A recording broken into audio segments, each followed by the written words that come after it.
Welcome back to my channel, Gregory Crazed Art, where I draw pictures and tell stories. I am Gregory Crazed, so just kick it with me for 8 to 12 minutes, give or take a few, and I'm going to draw you a picture and tell you a story.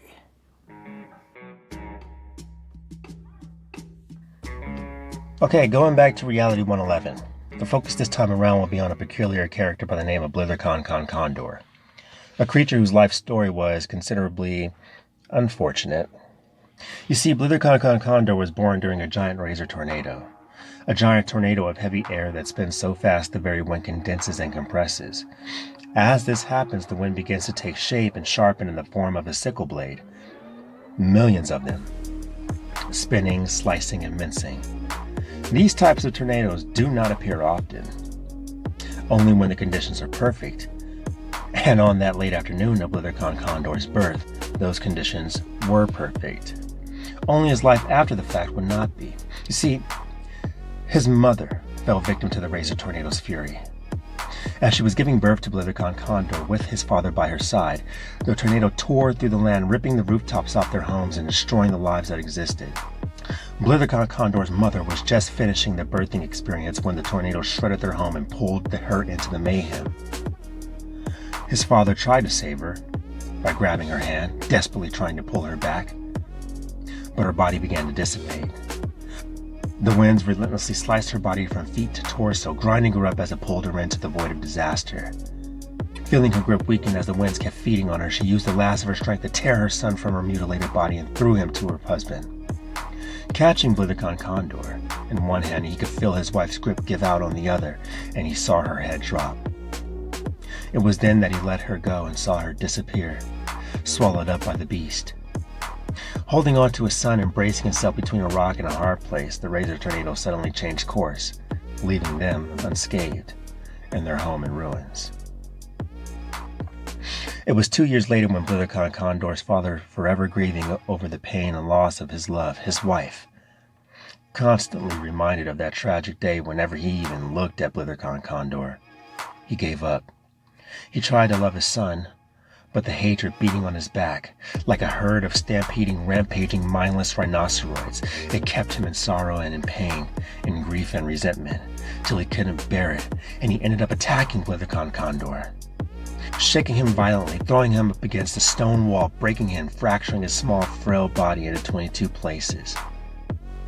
After Blither Condor's body healed a year later, his father started completely neglecting him. Eventually, his father's neglect and indifference towards him is what allowed him to abandon Blither Condor. He sold his son into servitude to Lady Hakasuna, and a few months later performed the Epstein ritual upon himself.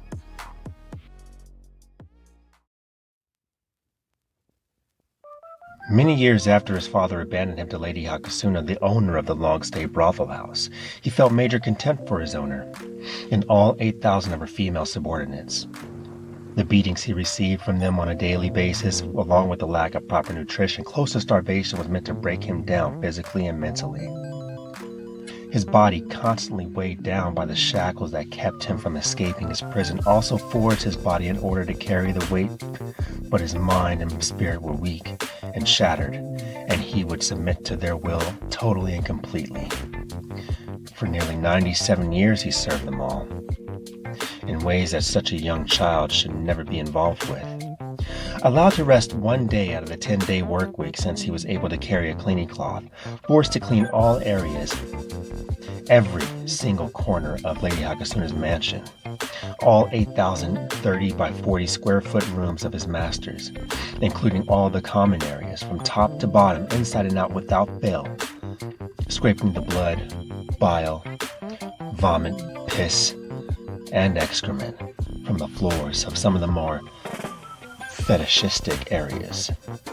Once his 50th year hit and 3 other male servants came under Lady Hakasuna's possession, she began forcing them to do other duties that were far more personal and involved, and others not so much. Like he would prepare all 8,000 of their meals, wash their bodies when called to do so, and instead of cleaning each area, he was forced to clean their attire, free of all the blood, bile, vomit, piss, and excrement. I believe the one duty that truly broke Blithercon Condor was the fact that Lady Hakasuna made him become the protege of a well-known gynecologist 40 years later. The personal gynecologist of her brothel. She sent him off to learn all there was to know for 7 years. And the horrors he witnessed during those 7 years is what led him to escape his captivity by any means necessary. During his last visit, the fear of returning back to those women for his duties took its toll, and like a raging beast, cornered with nowhere to go but through his obstacle, he attacked the doctor while his back was turned, leaping on top of him, biting and tearing, ripping the flesh from his neck. As the doctor lay on the floor bleeding profusely from the gaping wound, Blithercon Condor said to him in a panicked state, he said, "I'm sorry, I just can't go back there. Not after this. Not after what I've seen." He broke his chain, separating the links from his weights and shackles, and he ran. He ran deep into the thick mist and never looked back. Now he lives in solitude deep in the choking gas of the swampy mountains, strictly avoiding all contact with the outside world, continuing to be driven deeper into madness by the memory of those horrible women that he can never unsee.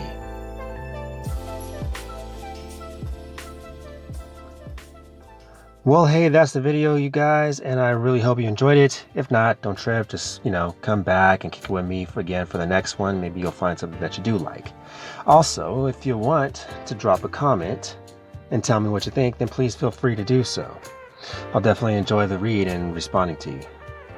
So yeah, for those of you listening, hope you enjoyed the story, and for those of you watching, hope you enjoyed the art. And if you did happen to enjoy it, then feel free to like it with that thumbs up, and or subscribe if you so choose. And I will see you next time.